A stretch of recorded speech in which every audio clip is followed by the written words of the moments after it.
Hey, it's Zim, and today I want to give you my first impressions on Lost Ark during its early access window for officially launching on Friday, February 11th. Now, this is a game I was super excited for. I've kind of grown up around action RPGs like Diablo, and if you don't know, Lost Ark is a Diablo-style isometric action RPG MMO, and so I had a ton of high hopes for this game going into it. I've played a ton of those action RPGs, and I was hoping this game would live up to it. So, I've got a character here, and I've probably put in about 23 hours so far in the first 2 days. So we're going to jump into the game, and I'm going to kind of give you the rundown of my initial impressions here. Fair warning for anyone who might want to go into this blind, there will be some probably spoilers in the background zones, but I'm not really going to touch too much on anything specific that happens in the story or anything like that. Alrighty. And so here we are into the world of Lost Ark. And as you can see, we have that isometric camera, and it is very much an action RPG system. My main right now is a Gun Lancer, some class that is very tanky and also can put out a lot of DPS. If you're used to the MMO style, this game doesn't really do the normal trifecta of support, tank, and DPS. Everyone's expected DPS. Support is there, but more to kind of help clean up people's mistakes and give buffs, and then while I am technically tanky, I am not a tank per se. Now, Lost Ark is being published by Amazon, but was originally, the developers are Smilegate. And just a heads up for people who do care about this, they do use easy anti-cheat. I know that can be a deal breaker for some people, so just so you are aware of it going into the game, that is something that is there. Now, so far, my first impressions, like I said, I had very high expectations for this, have been amazing. I've been blown away by the game. The combat is really a main draw to this game. It's definitely well designed. There's a lot of really interesting combos and different things you can do with your characters that makes it really fun to play.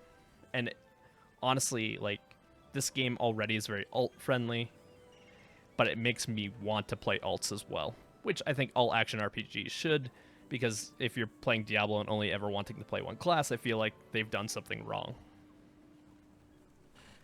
Now, this game is going to be free to play, so if you haven't started playing already in the early access, there is no buy-in cost.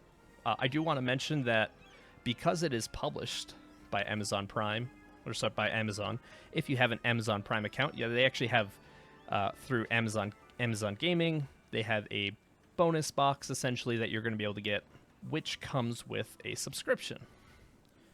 So this game has a subscription, and that subscription is roughly about $10. And we can take a look at the store here, because obviously that is something that people are going to want to know. So the essentials, this 30-day crystalline aura, as you can see, is $10 a month, or $50 if you're doing about half a year. And it comes with some different bonuses. A lot of it's just quality of life, so if you're familiar with Elder Scrolls Online, for example, you don't have to have a subscription, it just makes things a little bit better.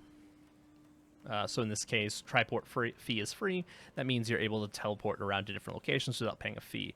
Once again, in Elder Scrolls Online, if you use their teleporting system, which you probably will, you end up paying a essentially in-game cost. In this game, it's silver. In that game, it's just the base money.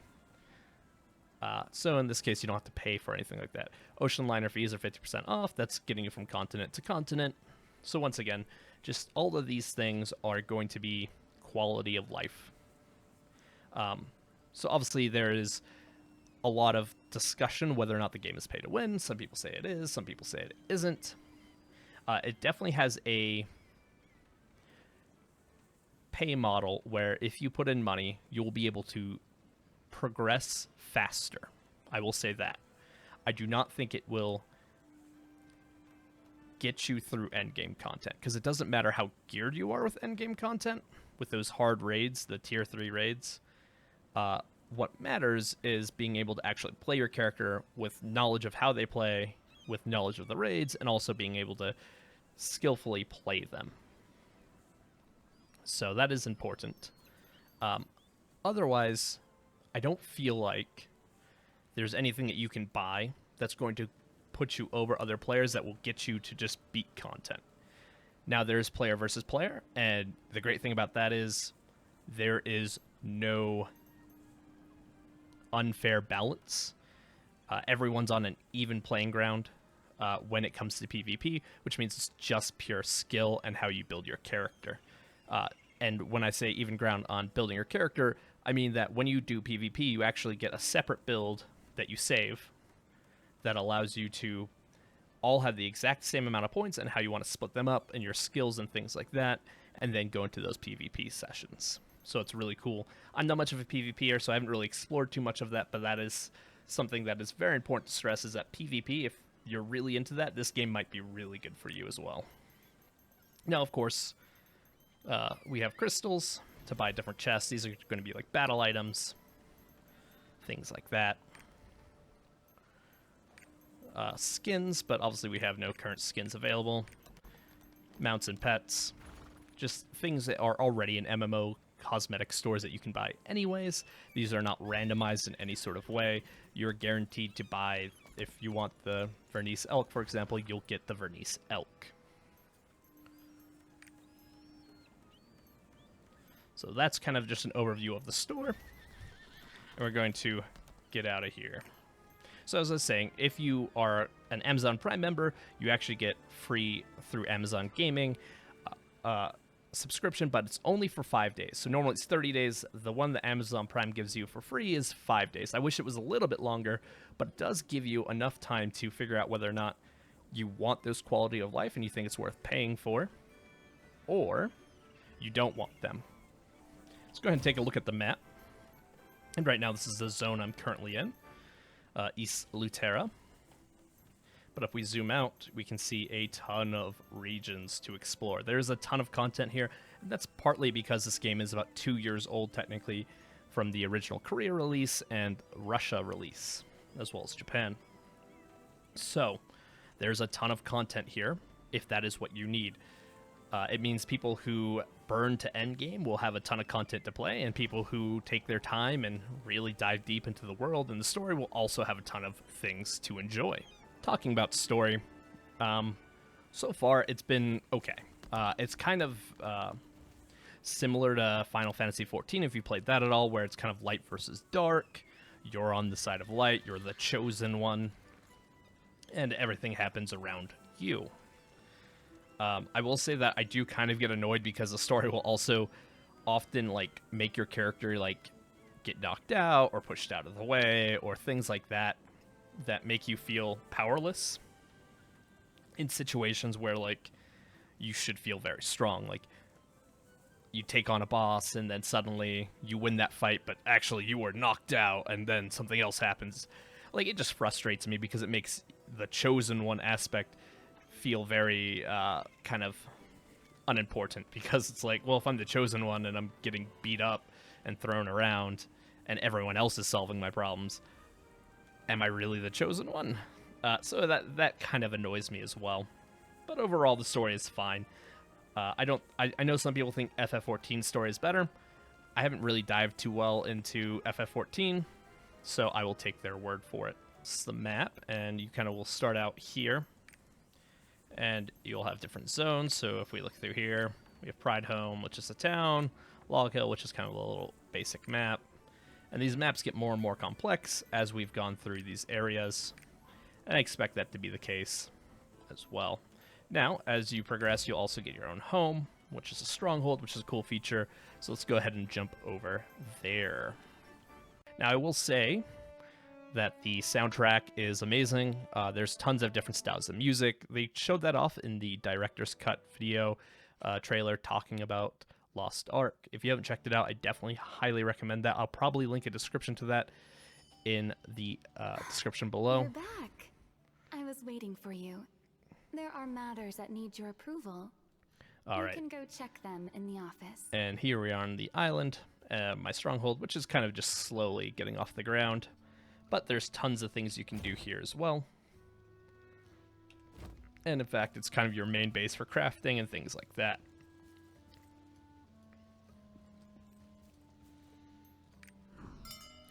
So I was doing some progression. Looks like we've completed this building. And we're going to build something else now. Because I'm almost done for the night, I'm probably going to take one of these longer build times. As you can see, build times here. And 10 hours? Yeah, I'll probably be off for 10 hours. So we will research. Research costs at the bottom. All well and good. So you can explore your island kind of through this over management map, taking the different buildings, and as you progress and install new things, including your own little features, you'll have more to do. But I like it. It's not like the housing in Final Fantasy XIV at all. It's more similar to like Elder Scrolls Online, where everyone has access to a house if they choose to. In this game, you are forced to. You don't have to buy anything. It's just given to you. And then, like I said, it's kind of your main hub for a lot of things in terms of like crafting and kind of, I don't want to say character progression, but like just like upgrading things. Tons of things to do here as well. So looking at our bottom right-hand corner here, you'll have different things to do. These are things like quest journal, obviously self-explanatory. Every game has it, just your quest log. Adventurer's Tome, this is kind of your collection towards everything, and of course this is also going to be determined based on your region as well. So there's a ton of things to collect. If you're a completionist, you will have a lot to do. Also shows the dungeons and difficulties. So I will say that the combat is definitely a highlight. I've seen a lot of people comment on it. The combat is not the most difficult, especially early on. It gets harder as the game progresses, and obviously that's something I would expect. And also a lot of this content is meant to be tackled by yourself. So once again, I expect that it should be made to where everyone can do that. So when you go into these like mini dungeons, essentially, you can do them solo or in a group. Really, the choice is yours. I would, however, recommend always choosing hard, because not only does it give it better loot for you, it's just a better play experience, because normal really is like a cakewalk, and hard just kind of makes it actually slightly tense when you kind of go against those final bosses. So that is something I would highly recommend. So exiting out of the Adventurer's Tome, though. We got combat skills. These are going to be your class skills. As you can see, I'm not level 40 yet, so I'm still missing one more. And then, of course, you can put in points to these different skills, unlocking different modifiers. Kind of very similar to the rune system of Diablo. Or if you've played Last Epoch, kind of similar to, obviously much more simplified than Last Epoch's, but Last Epoch also has like a skill customization. These skill points, of course, are actually yours to put in and remove at no cost. So you can respec your skills at all times, which is very good and very important, because obviously you want to try and play around with your builds and don't feel punished for that. So I really appreciate that as well. Also, you'll notice up at the top here, these are presets.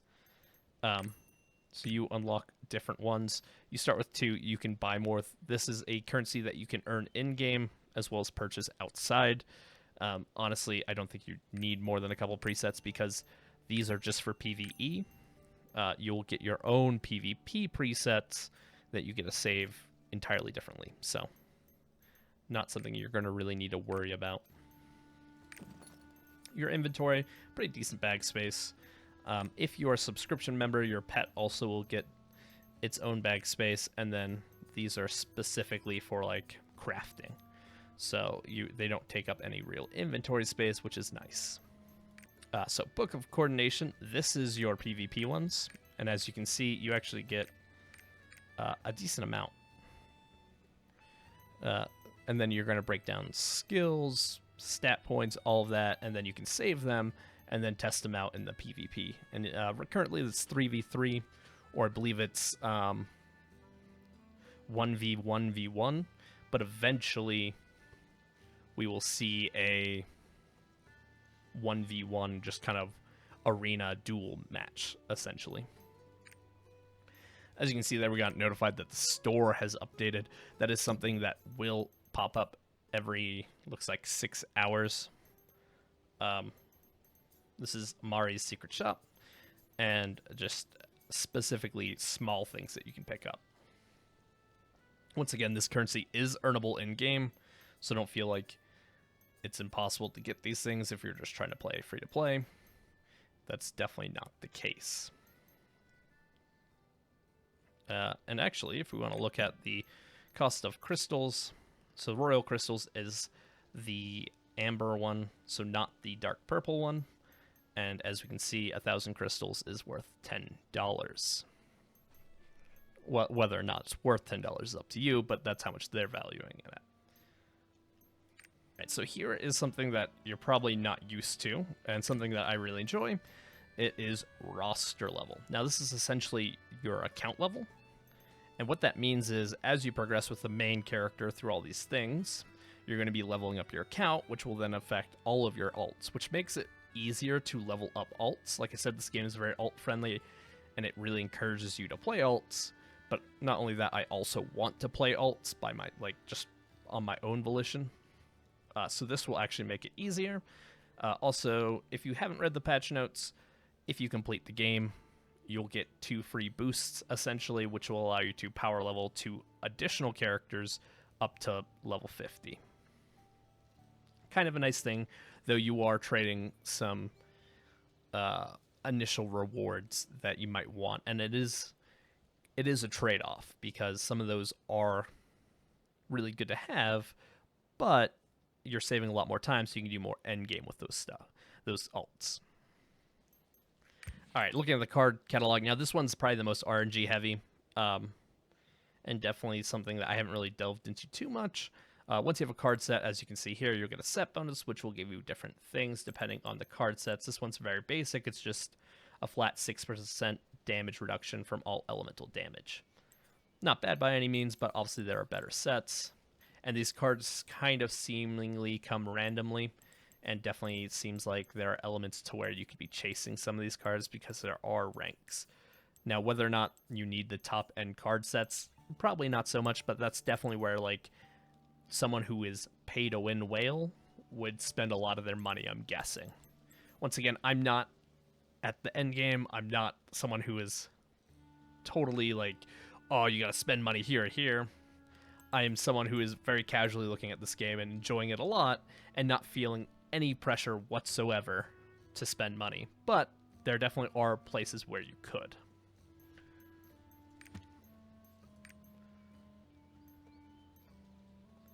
Looking at titles, that's just character stuff.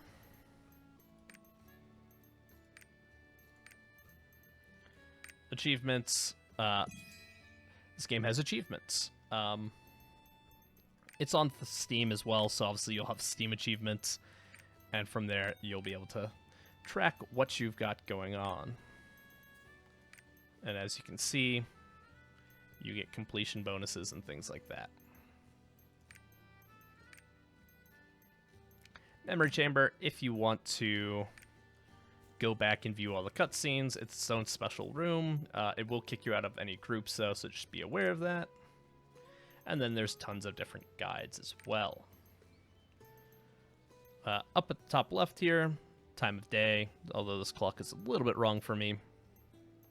Whether or not you have a current subscription, calendar once you reach level 50, global chat, and mail, any special drops or bonuses you might get from Twitch streamers, and then login rewards. This game, like Elder Scrolls Online, also has a login system. It seems very similar in terms of getting your player to just check in every day. It's something I've kind of expected from a lot of MMOs. And like I said, I don't think this is necessarily negative, but it definitely is there. So something to be aware of. So as we can see, I got 20,000 silver so far and 50 of the Phoenix Plume, which is an insta-res, kind of like a soul gem if you're familiar with Elder Scrolls Online. If I log in 10 days in a row, I'll get 100 of those blue crystals. And as you can see, the progressive rewards. These are the card packs. So any card pack is looking like you can get one of any of the types of card packs, and then obviously those have a variable on what type of card they will drop. All those variables have been made available so you know exactly the drop rates of what could drop from each one. via their website, and I believe on the patch notes as well. But overall, I have been really enjoying this game. So far, the servers have been fine for an initial, I guess, early access MMO release. I think it had, on day one, about 550,000 as its peak concurrent players. The only issue I ever saw was the initial Steam download, which was kind of a little of a mess. Essentially, people just couldn't download or unpack the game, rather, for like the first hour. But that was resolved, and then servers haven't had really that much of a problem. Now, do I expect that to change once it becomes open season for all the people waiting to just play for free? Probably. So I will warn you that maybe servers might be a little bit rough, kind of as we launch on Friday. But I'm guessing that, like they did with the early access servers, they have a couple servers essentially hidden away that they can open up once they see more and more player base coming to the game, and they know that they can fill those servers. So I'm guessing it will be a little bit shaky, a little bit rough, but it should be fairly smooth after Friday. But so far, the game has been phenomenal. Haven't really found any game-breaking bugs. I mean, the game has been smooth, the combat's been amazing, the story's been okay, and like I said, I've put about 23 hours in so far. Obviously, this was not me showing off any gameplay. That's not really the point of this. I just wanted to give you my initial impressions, kind of let you know where I'm at with the game currently. Now, obviously, all new MMO releases feel great at first. Maybe it's because it's a new game, maybe it's because the community's energy. Who knows? However, I can tell you this. When I played New World when that first came out, the first day was a lot of fun, but by the second day, I was kind of just bored with everything. And that hasn't happened with Lost Ark. So far, 2 days, fantastic. I'm super excited to keep playing, getting up every day, and wanting to log on. Do I expect that to change? Maybe, but I can tell you that I'm excited for all the content that I've not even touched yet. I'm excited for playing alts and playing different classes. And I'm excited for seeing how the community really grows with this game. And that was nothing of the case for New World.